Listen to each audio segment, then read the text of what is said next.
Welcome to Season 5 of SEL in EDU. This is a space for educators who believe social emotional learning isn't an add-on. It's part of how we teach, lead, and show up every day.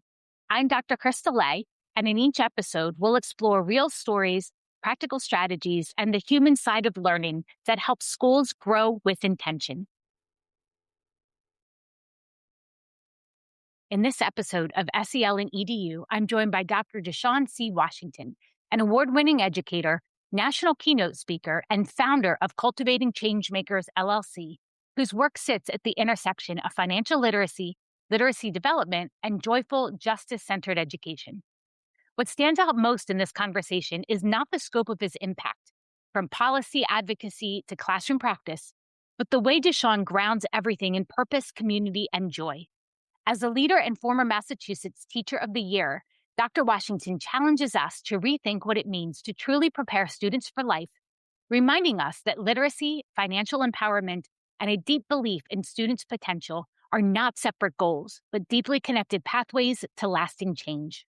Welcome back, SEL and EDU family. We have a special guest coming back, Dr. Deshawn Washington, because I don't think you were a doctor the last time we talked. Yeah, so I was in Vanderbilt University at the time. Dr. Deshawn Washington is back with us.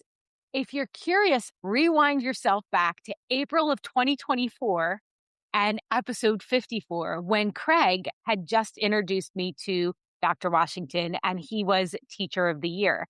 Thank you so much for coming back and filling us in on where life has taken you, where you've directed it to go, and all things education.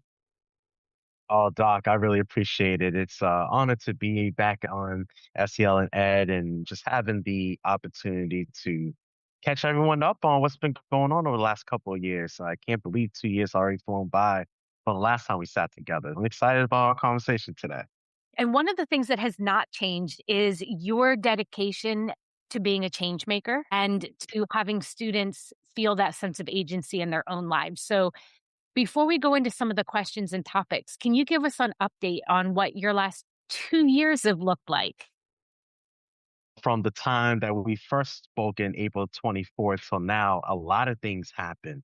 I had a chance to serve as an ambassador of public education for the state of Massachusetts as being the 2024 Massachusetts Teacher of the Year. And really what that means is that I am a public figure of what public education looks like in the Commonwealth. So I listen deeply to the needs of educators. I listen to our students and the needs of what makes their learning experience a joyful and a more powerful experience for them. And I did my best to advocate for their needs, whether it's speaking engagement, professional development, going into classrooms and reading to kids and sharing some of my stuff. It's been an amazing experience over the last 2 years.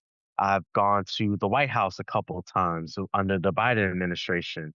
I had a chance to go to space camp and learn all about what it means to be an astronaut. Had a chance to check out the National Football Championship game in Atlanta a couple of years ago between Ohio State and Notre Dame. I also had opportunity to present in various states all around the country on educational needs, whether it's standing for public education, standing for literacy and evidence-based instruction, whether it's standing for financial literacy and empowering young folks to understand about money and how money works. We've been around all throughout the time, and our business, Cultivating Changemakers, have really been the essence of this work and launched probably shortly after our conversation, actually, from SEL back in 2024. And it really started off as a culturally responsive approach to academic learning, building, cultivating relationships with students. And, since then, we really took on several layers. We took on developing teachers through the framework called the CRAZY framework, which stands for cultivating connections, respecting routines, activating student voice, zooming into academic learning, and yielding for achievement.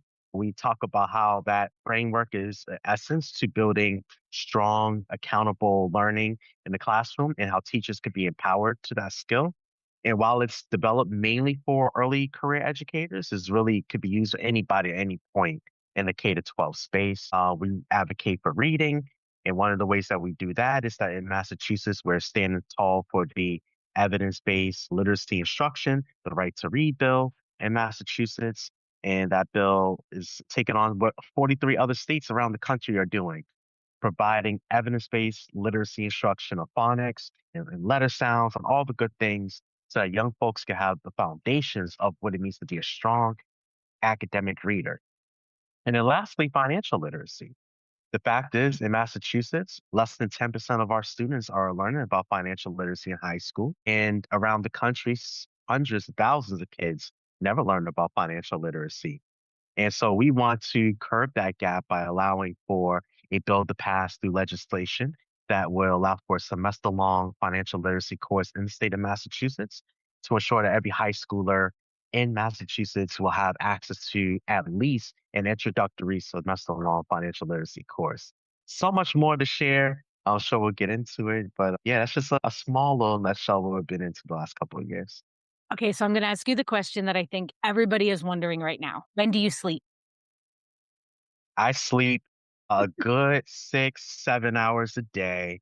I try to make sure that I shut down at a certain point in the day around like that 9 o'clock time. And I really devote that time spiritually to read my Bible or to pray and meditate before going to sleep. And the same thing in the morning. Like I get up around the 4 o'clock in the morning, prayer, meditation, getting the day started. I go and work out at 5 o'clock, 5:15 at the gym. I just have an opportunity to work on my own body and just be to self before the day begins. I think having that wraparound of the self-love that you give to yourself, I think is very important for longevity and to make sure you have a clear, steady mind. Like you said, if you don't sleep, one of the things that can end up happening is that your mind gets fogged up and it's hard to be productive. Yeah. I've recently started working with somebody who's helping me realize the power of bookending my day, like you just described, because everything just used to blend together. And I really admire what you've said because I'm actually just in the first couple weeks of working on this myself. That when I wake up, I'm not looking at my phone right away. And she's like, "Why are you not centering yourself before you're letting the world in?" And I'm like, "Oh, I don't know. That's a good figure out where you're at for the day." And I love that you do that spiritually and physically, and then figure out where you're at before you're ready to take on the That's rest of the right. world is going to throw at you. And to think about it like this, like when you do the wraparound of self-love for yourself, you're also building up wins in your day to either start the day or wrap around at the end of the day. And so it builds up your confidence and it builds up your perseverance to overcome any of the challenges that come along with the day because you grounded yourself correctly in the beginning of parts of your day where we're most vulnerable is in the beginning of the parts of the day. One of the hardest activities I used to say to my students is getting up from the bed in the morning is one of the hardest obstacles. And we're able to do that. Like that's one of the big wins of the day.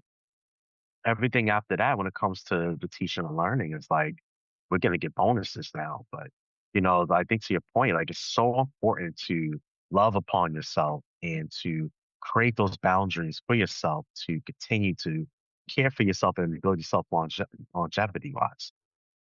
Two of my good friends start their morning with the cold shower, and for them, they say that is the hardest part of their morning, and they feel that if they can get through that cold shower, they're like, "I can do this. I'm ready." And, yeah, I'm not my body no, no, I need warm water. I know it's a definite boundary for me, but I appreciate that fact of setting yourself up for what's coming because you've said earlier that you're spending your time listening to the needs of teachers and students. I'm curious, what has risen to the top in terms of teacher needs and student needs that are showing you patterns? Yeah, I think the greatest thing that's really come up is the fact that there's a lot of needs that teachers, students, education have, especially in this climate of education today. One of the commonalities, I think, from both groups and really all constituents of education is financial literacy in Massachusetts. We have over 90% of our families, our students, and our workforce advocating for financial literacy courses. And that's through a survey from the Department of Education here in Massachusetts last spring. And so there's been much work being done to elevate like what exactly does a financial literacy course look like. I needed something like this when I was a kid where I had to learn how to budget money, how to read a pay stub, what investment accounts are, understanding different types of ways that I could earn money, how paying myself first is an important item that I need to know how to do. I didn't understand that stuff. And I think to create opportunities for young folks who are seeing that I need to know this, to give them opportunities to experience financial literacy and to advocate that as something that we're moving in Massachusetts to create to ensure that that actually happens. So I think there's a commonality when it comes to financial literacy. And the younger grades, when it comes to reading, there's definitely a literacy war of the positionality of what's the best approach to literacy. One thing that I look at is data. And when you have in Massachusetts over 60% of third graders reading below state standards on the standardized tests, that should ring an alarm to people to know that there is a change that's needed to be made because 60% of our children are going through the grades illiterate or functionally illiterate, and that's only expanding over the course of time. I speak to teachers in middle school and high school all the time about students who are still struggling to read, learning about certain types of skills that they need to have, like implement phonics into middle and high school classrooms. And it's like, back in the day, that wasn't something you ever thought about was I got to teach phonics to an eighth grader. That used to be taken care of no later than second grade. As a fourth grade teacher, kids already have these skills and now you're focusing on comprehension.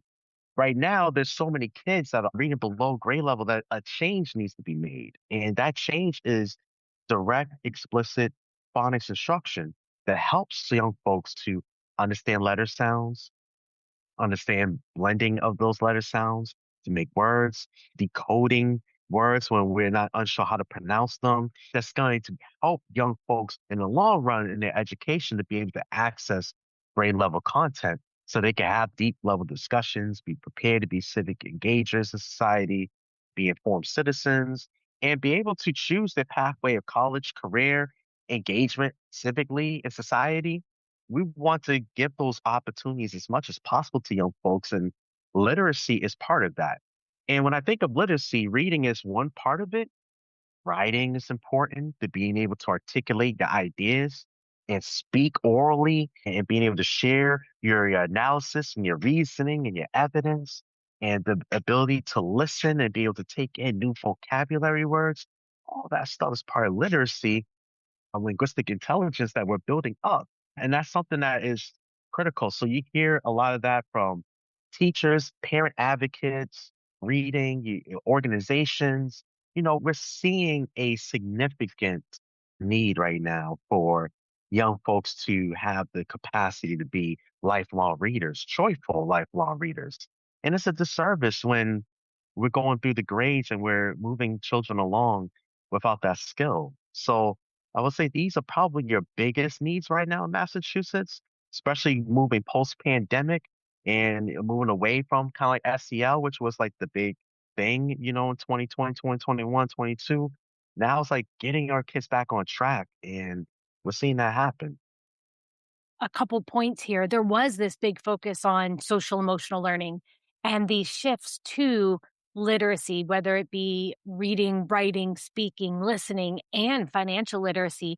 It's those SEL skills that enhance our ability to learn at high levels from one another, to know what our strengths are and how we're showing up in all of that.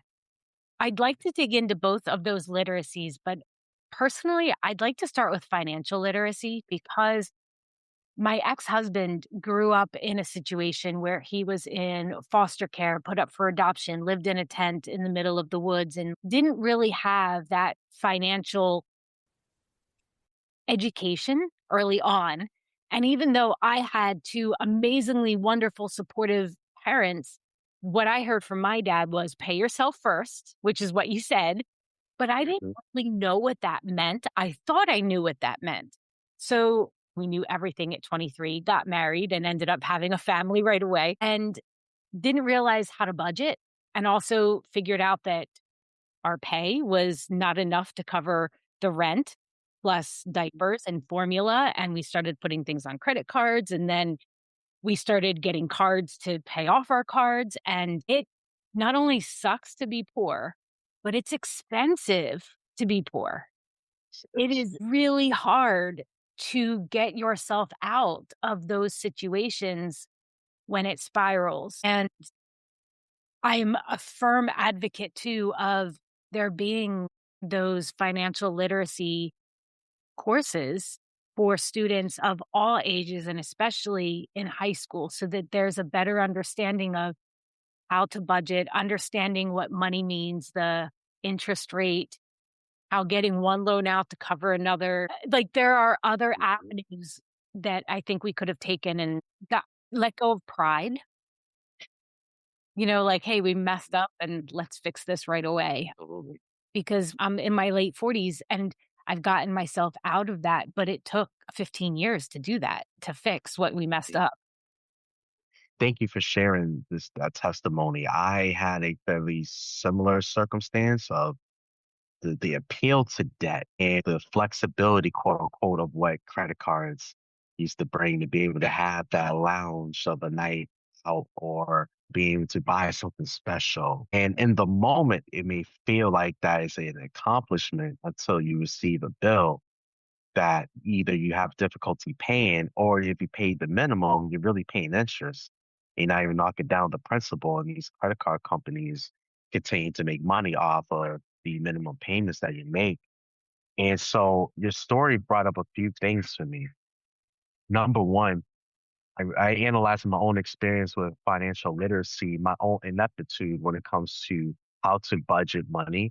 And so this idea of paying yourself first, paying yourself 20% of your salary, of your wages, is something that is very essential because you're creating financial freedom in this way. You're building up an emergency fund, you're building up a long-term savings, you're building up your ability to become flexible and start to maneuver in your own way and controlling your own life.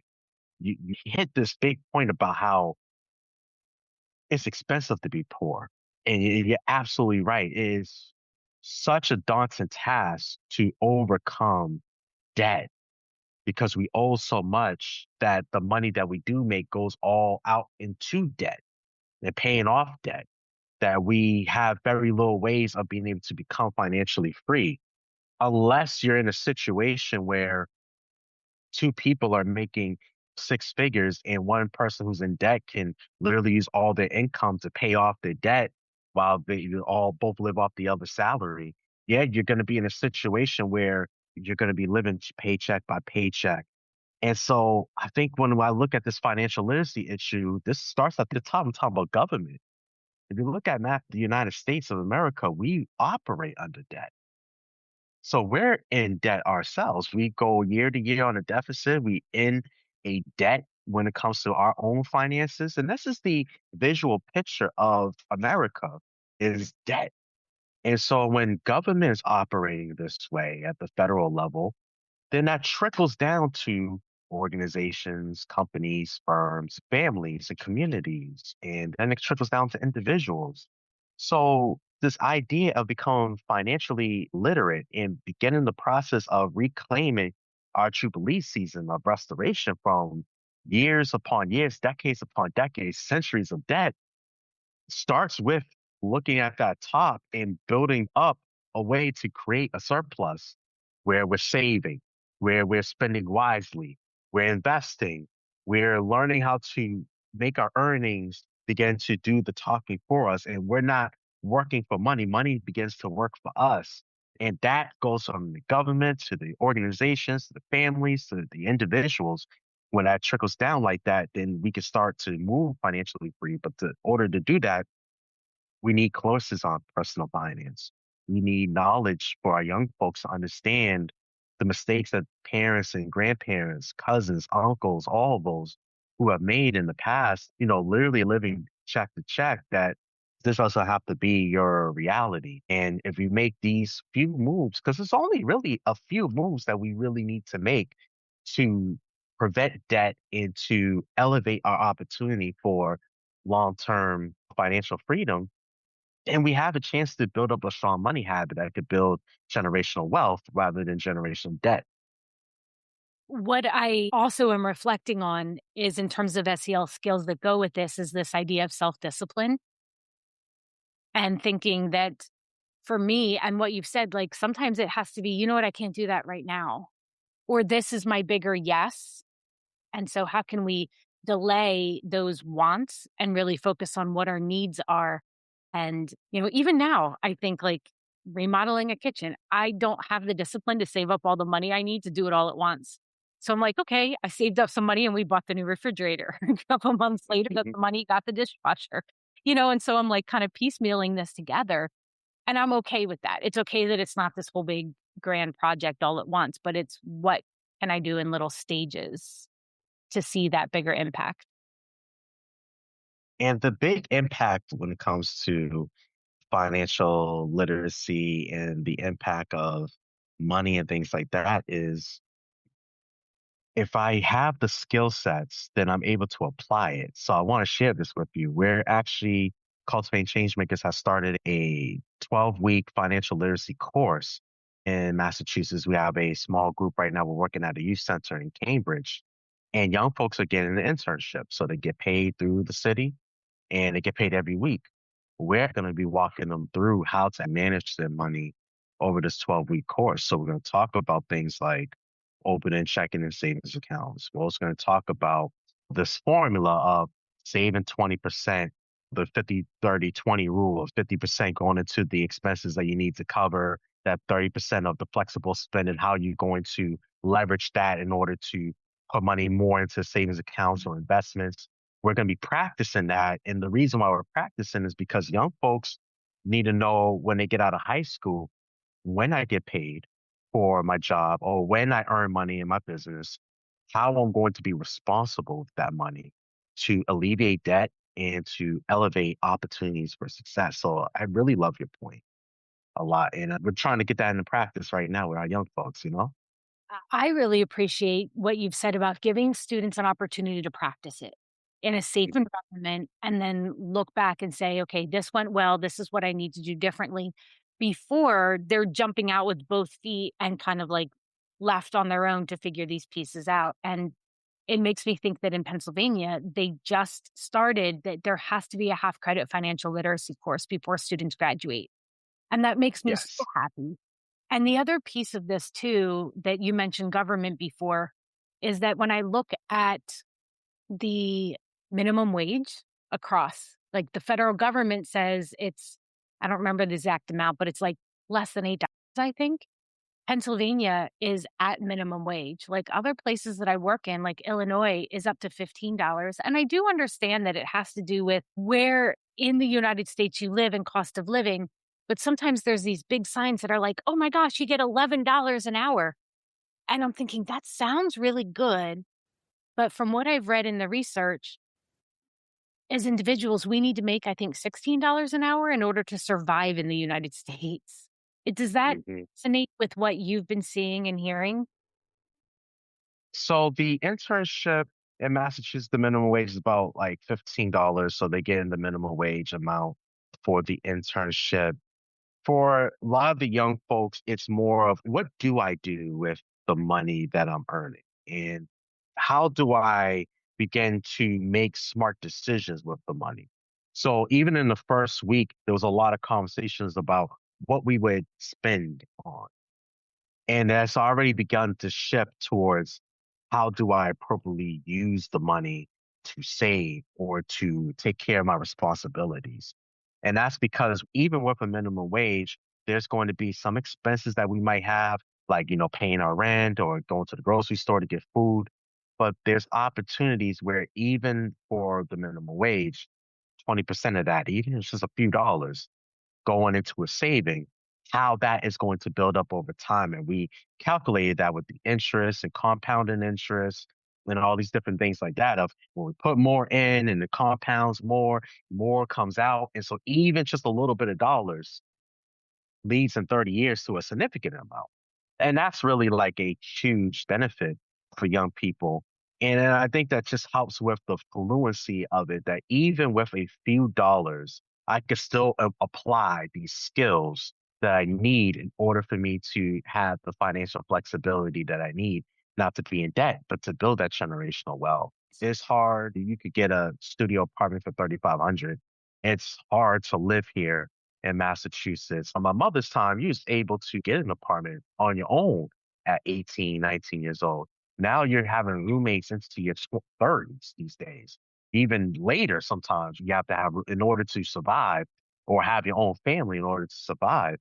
And so this other reality of what does it mean to have one home as a collection of income that's coming in, and really being able to pool sources of income to increase saving and increase investments, and to be able to build financial flexibility with many contributors in the household at one time.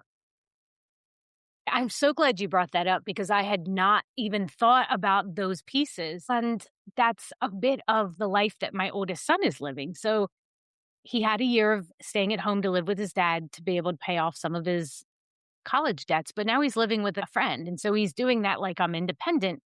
But how do you navigate that collection of resources if it's a good friend or if it's extended family members? How is that working out in conversations for the change makers in your program?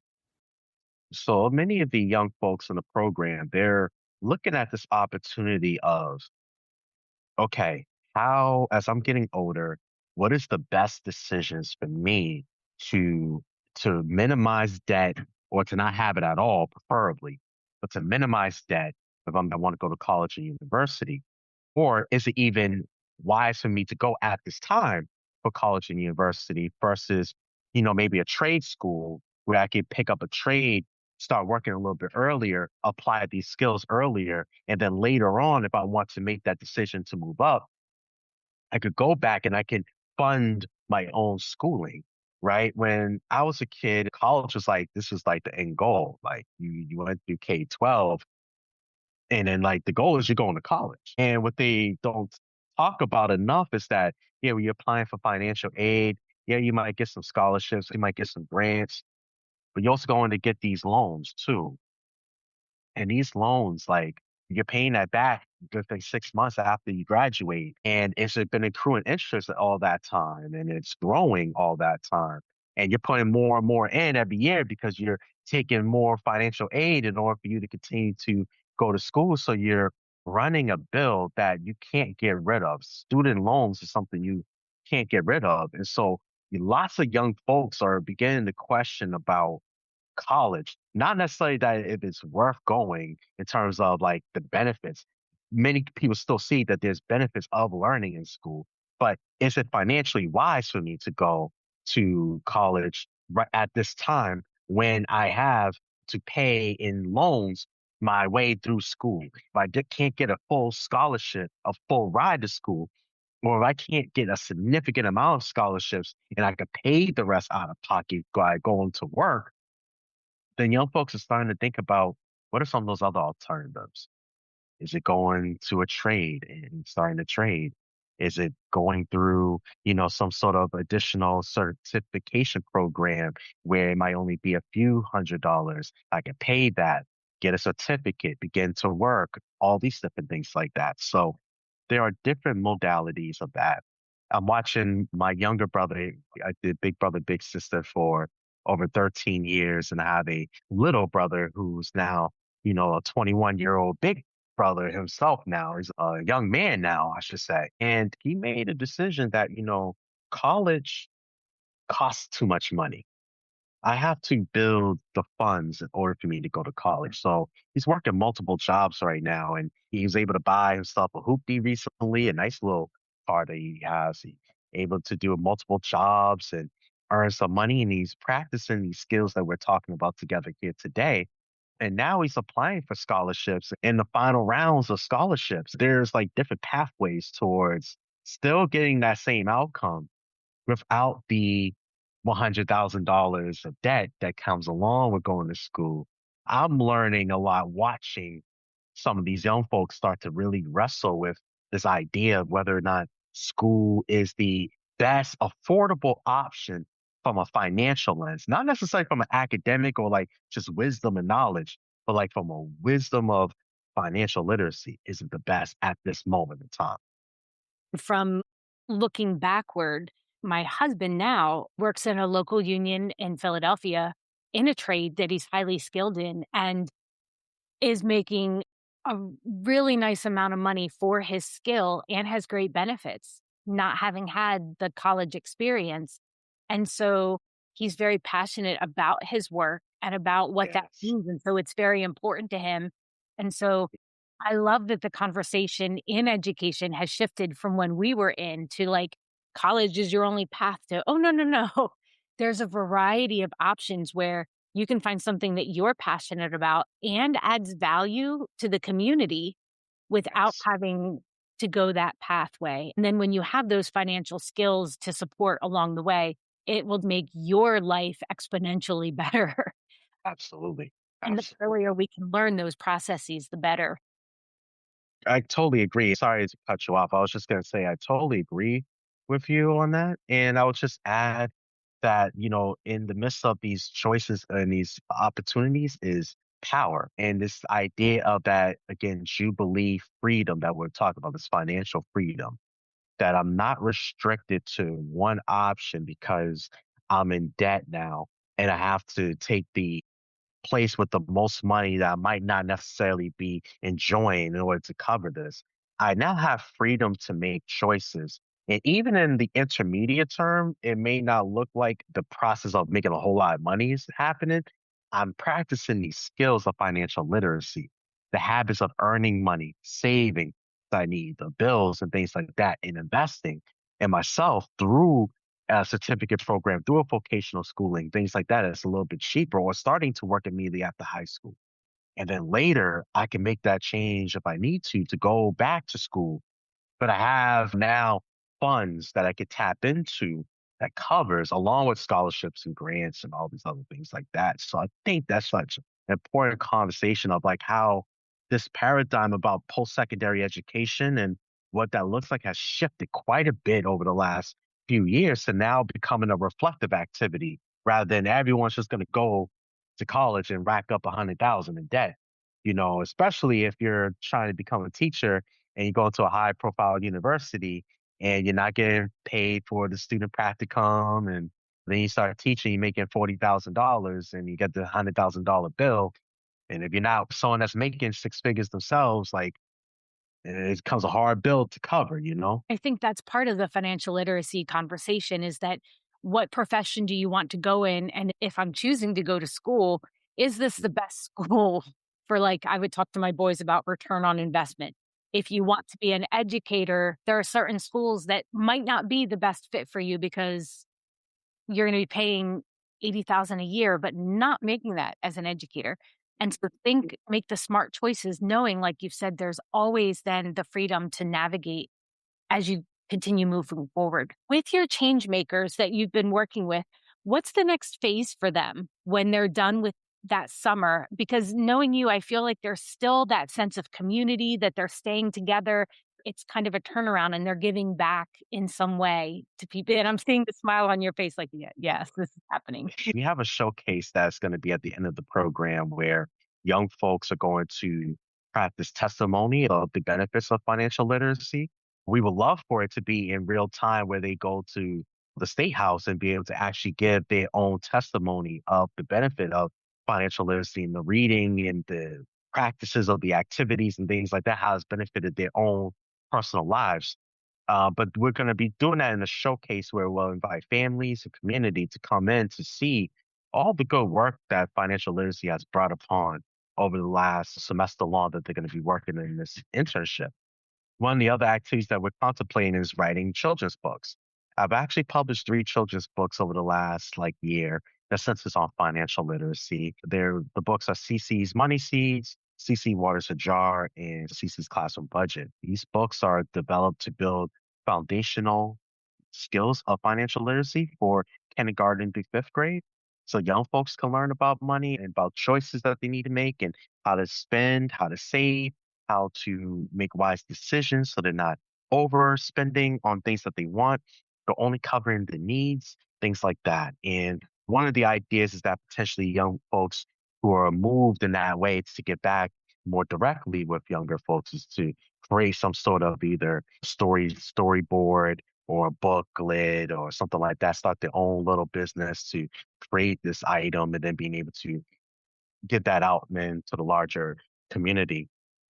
So I think that's kind of like the idea of how we want young folks to walk away from this internship is feeling empowered to now give this tool to the next person. Cultivating change makers. I mentioned a couple of years ago on the podcast how you really have four layers. You have the seed planting process of building community and relationships, things like that. You're watering through investment in that relationship, and you're watering through knowledge and wisdom. And occasionally we have to prune some poor habits or things that might be getting in the way of our growth in order for us to be a harvest. And when you think of a harvest, a tree that has low bearing fruit at the end of its season, people are able to grab fruit from that tree and being able to eat. And so we're hoping that our young folks become that harvest where they can continue to share this information with their families, share this information with their siblings, share this information with their classmates in school, and also being able to share this knowledge, this wisdom with anybody who's interested in financial literacy. Because if we can build a whole community of financially literate experts, then we're really cultivating a new generation of change makers who are going to have that financial freedom to use money as a vessel towards purpose. Cool. I really like that, a vessel towards purpose. I did sort of intentionally skip over the literacy pieces at the elementary level because being a high school person, I didn't learn all those pieces around phonics. And I do want to bring it around to that for a moment, though, because you mentioned these young people speaking about what they've learned and having a showcase. And so the literacy piece is coming full circle because they're having to read documents. They're having to make decisions for their future based on what they're holding on to. They have to put together a presentation, organize Mhm. to be able to speak to people in the showcase and possibly people in the government. And so you're merging these two types of literacies together when you're working with these young folks. Literacy is the backbone of everything that we do, education and in life. Like, we don't really realize how much we read during the course of the day. I mean, like reading the streets, understanding social cues, understanding how people engaging with us. This is all literacy. And if we can give young folks an opportunity to take a skill like financial literacy at the high school level and then be able to have the skill to be able to at least provide opportunities for instruction to younger people, whether it's through children's books, storyboards, anchor charts, or if it's just through a conversation, how powerful it is for 8, 9-year old to be able to see a 15, 16-year old sharing with them a little knowledge about financial literacy. And they will remember who that kid was that came to the school that day and gave them that. And that's legacy. That's the purpose of education and building a legacy for each of our students is for them to give back into the community and sharing some of that knowledge. And we're going to make reading cool and joyful, writing, listening, speaking cool. And we do that because we got young people that's making it cool because they have something that they got to share with other people. And that's how you're going to be using money, something that you're going to be using every single day of your life. How are you going to use that to better advance your own community? And, it's through the nature of learning, making mistakes and learning, being able to receive corrections, and then building up from that point forward in order to have that opportunity to get back to the young people. So that's the goal, and we'll see how much it goes, but it's all to cover a very important part of literacy and reading and writing and is empowerment work for sure. Well, and when I wish we had been doing video so that people, because like your face lights up when you're talking about the gifts that you have that you're offering in community with young people. And I felt like I sounded like Craig when I said that because he uses the word community a lot. I'm like, "Oh, I'm channeling Craig here." Craig. So for those who are still listening in, Craig Aarons Martin, we used to co-host this podcast together. So sometimes I kind of channel him, although I don't have the voice. So Absolutely. one of the through lines that you've mentioned many times is it's work, but it is joyful work. And you Yes. mentioned corrections, but restoring and being in community because this is part of the process. And do you have a couple minutes that you could bring those pieces in? Because joy is essential for part of our work and working with young people. And knowing that we are going to make mistakes, whether in reading, writing, speaking, listening, and with our finances, but we can, when we work together, rise above and support one another in joyful community. Well, I really appreciate this question because joy is an internal gift that we have in the inside that I firmly believe no human being or circumstance or situation can really take away from us. The idea is that we have to light a light on joy. You know, teacher myself, it starts with me recognizing that I'm a learner like everybody else in this class. I'm learning from 25 people every single day. And each person has their own stories that they're telling. They have their own purpose and they have their own thing in life. The great complexity of teaching is that you're paying attention to 25 different people and their different styles and life while also cultivating one whole community of interdependence with joy. It's a word that we don't use as much in education as dependent or independent. Interdependence, the great middle ground, the bridge that often gets missed. That's what we are doing together. And part of the I do, we do, you do. That's the we do piece. And I need you, you need me, I am because we are type of thing. This joy piece is recognizing that we have gifts and we have skills, we have talents. These gifts, skills, and talents is something that is uniquely held and that no one else necessarily presents, but we all are required to share that light out with the world. And so it's my responsibility to first elevate their gift, their talent, their skill, elevate their what they're called to do in life because they have something that no one else in the room has. And for a lot of young people, it takes them a while to really buy into that element. But when we are able to convince them, that would be a very popular, very strong idea to be able to elevate. And so I think that's the first part. The second part is then how do we build joy collectively? We have to establish ethos, different from norms or expectations. An ethos is a community diaspora that comes from Africa. That's a way that we can all center ourselves together and sharing a communal space with one another and being able to do that in the best of ways possible. And so elevating student voices and having your one or two non-negotiables as well helps to cultivate that type of joyful learning experience that they're going to have. So we build the relationship at the individual level and at the communal level. We have to put all this into practice. Every day we talk about joy every day. We could have joy and not be happy. We can have joy in the midst of sadness. Joy can still exist. In the midst of frustration and anger, joy still lives within us. And this helps young folks to begin to pull within themselves. I have that full authority to still be able to walk in my light, even if in the moment circumstances may not be the best circumstances for me, because I can see the light and I am part of this light that's given back to the community, giving back to the classroom, giving back to the world. Center their presence in that sort of way of joy. And we could get them to begin to believe in their joy and walk in that joy in all circumstances, situations. What a better, more affluent community that we begin to have of that richness of the skills and the talents and the gifts that we could all interdependently utilize together to make and cultivate a strong learning community. And so, yeah, I think it's just in closing, joy is just so important in all parts of our lives to maintain, to continue to water, and to allow that harvest to continue to grow each day. There's nothing on this earth to any listener that needs this word of joy.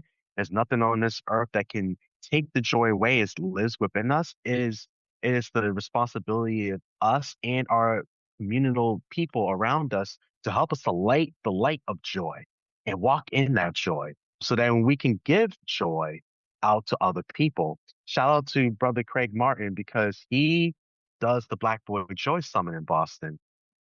And his emphasis that he has on brothers is talking about joy and how that joy cannot be taken away. And it can't be taken away. We can't allow that joy to move away from us. It is the light that is within us that then beacons out into the world. And the sooner that we're able to give that to our students to believe in, and the sooner that we're able to cultivate that belief in practice each day, reminding them of their gifts, reminding them of their purpose, reminding them of how important they are to the entire community. Your absence is felt all around. We're missing something when you're out a day. We miss something and we can't fill the void of it. We need you here. Those are the things that you like. Hopefully anyone who's listening and needs a joyful word, hopefully that resonates with you. But yeah, I really thank you, Dr. Lee, because you just really helped to elevate the love of joy. I have chills, and I'm so glad.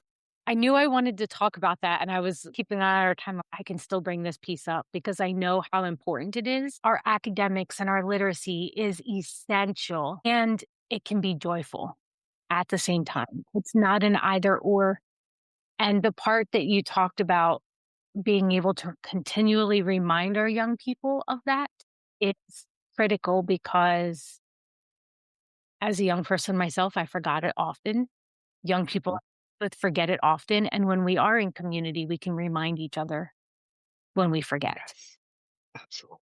And I also wanna remind people that they can reach out to you to talk, right? And you do keynotes, and you go out to conferences, and you share your joy and your knowledge. And damn if you didn't just give us a keynote right there, where I'm walking away with goose pimples. How can somebody get a hold of you? And I will put this in the show notes as well.